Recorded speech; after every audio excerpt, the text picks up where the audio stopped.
It's truly India's moment to shine. According to a report by Elara Capital, India has been one of the biggest recipients of global liquidity in the year 2023. We're talking about last year and how India has done when it comes to drawing global liquidity.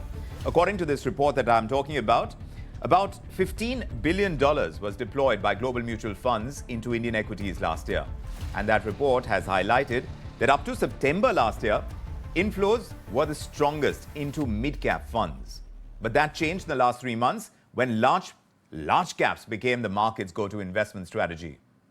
Now, the question, of course, arises, will the winning momentum continue for the Indian markets? Are several factors like the Indian general elections or like the US Fed policy, are these likely to play spoilsport, or are we truly in for a stellar 2024 after that dream run that we've seen in 2023? That's what we're discussing here on India Tonight with Devendra Pant, who's joining us. He's Chief Economist at India Ratings. Mr. Pant, very good evening. You know, apart from the fact that Indian equities have been climbing up and rather strongly at that in the last calendar year, what do you put down as reasons for the lure that Indian equities offer to foreign investors? Is it because of the lack of more stable options apart from the US? Because, you know, China and Japan, they've been losing their appeal in recent times. Or do you think it's because India is showing genuine promise of stable and resilient growth? Well, Vikram, I'll answer your questions with a caveat right in the beginning, because we are more a debt rater rather than the equity raters. But if you look at not only your capital market inflows or what is coming to the equity market, if you look at the overall inflows coming to the economy, and it's more a question of demand and supply, the kind of markets where the investors are likely to see more return.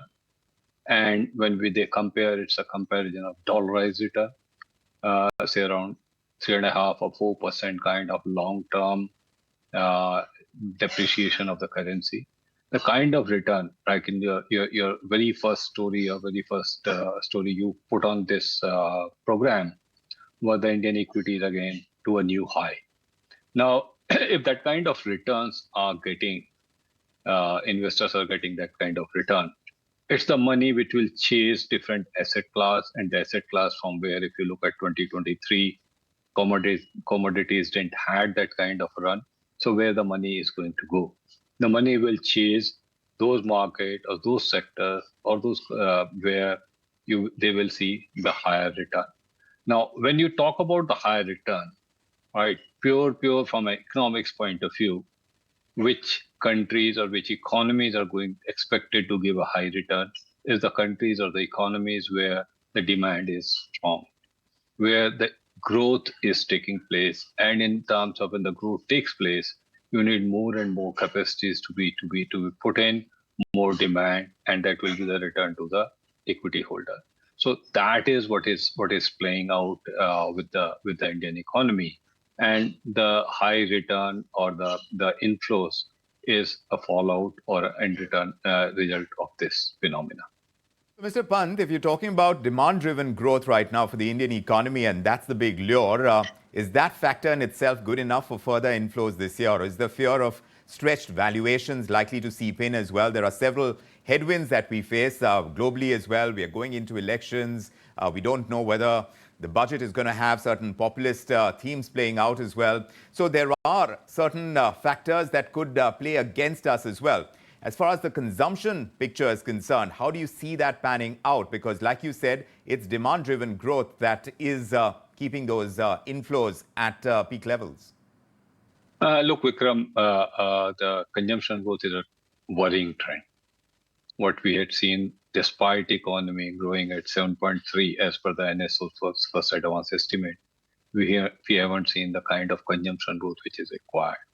So we had seen consumption growth, sub 5% consumption growth this year, which for an economy where there's a lot of unmet demand is pretty low. And as long as that number remains low, it has an implication even for the investment sustainability of the investment demand in the economy. Because unless existing capacity is utilized and it's a more equitable kind of growth, each one from the bottom to top of the pyramid, everyone is demanding. Because what is happening, you will find those items or the products consumed by the upper income bracket, there is very strong demand. But the moment you come to the products which are being consumed by the people at the lower end, the demand is not that strong. So until unless that process or that phenomena is taken care of or is reversed, like everybody at the different income bracket is demanding that. Because if you break it down, the kind of flows which had come in the sectors, it is not that it will be uniformly across all sectors. Yes, when the economy is doing 7.3, yes, there are.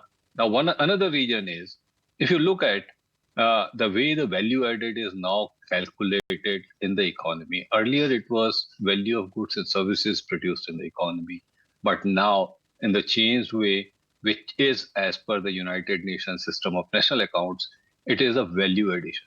So we had seen if you look at the WPI number released today, after it's a 2 consecutive months when we had got some positive wholesale inflation. And what is WPI? WPI is nothing but the input prices. It's a very close proxy for producers price index, which we get in the developed world. Now, because the WPI has remained negative, your CPI is still showing 5.5 kind of growth. So what happened is per unit value addition which accrued to the manufacturer has gone up. Now, when you move up to 24 or FY25, what you are going to see, the WPI will come into the positive territory. And the way the indications are, the CPI is also going to go down. Now, because of that, you will see a compression, one can say the margins. So if you see last couple of quarters, the corporate profitability is very strong. Now, the moment if there are changes in the corporate profitability, which can come either per unit profitability or the demand or the number of or the volume of goods sold. Now, it will be a combination of these two. If your per unit value addition or per unit profitability goes down and your demand goes up, you will have the aggregate profitability increasing. So it will depend on the interplay of this. But if cutting long story short, at the macro level, if the economy is doing good and expected to do good or do well in the years to come, yes, there is general election. That's a short-term phenomena. 1 quarter there will be some muted economic activity, but once that settles down, once the new government is in power, you will see that coming. But Mr. Pant, the net growth, you're expecting it to be positive. Among the global sectors, the largest inflows last year have gone to IT and then consumer staples and then industrials, while energy and utilities have seen net outflows. That's a global picture. From an Indian context, I'm seeing the sectoral winners turn out to be IT, renewables, and pharma. There's a lot of emphasis on AI. There's a lot of emphasis on the manufacture of semiconductors as well. Are these going to be the growth drivers that globally people are going to see as investment opportunities for further growth of foreign inflows? No doubt, Vikram. The three sectors you have mentioned, they have done well. And even if you look at the kind of indication we are getting from these sectors, even the investment in these sectors are taking place. The IT, nobody needs any proof to say the kind of performance or kind of the quality of the IT firms in India. They are the if not the leader, they are one of the leaders. So the IT likely to be continue. If you look at whether from the current account side, the kind of software export we see quarter after quarter that is growing. So IT no doubt. Similarly, the pharmaceutical, we are mainly a generic market, and that we supply to all across the globe. Renewable, the kind of renewable energy addition we had seen in last few years, that is phenomenal. And these sectors you mentioned, they are expected to do well. So keeping aside the valuation, keeping aside the other thing, pure from the future prospects of some of these sectors, I think the flows is likely to be maintained. All right.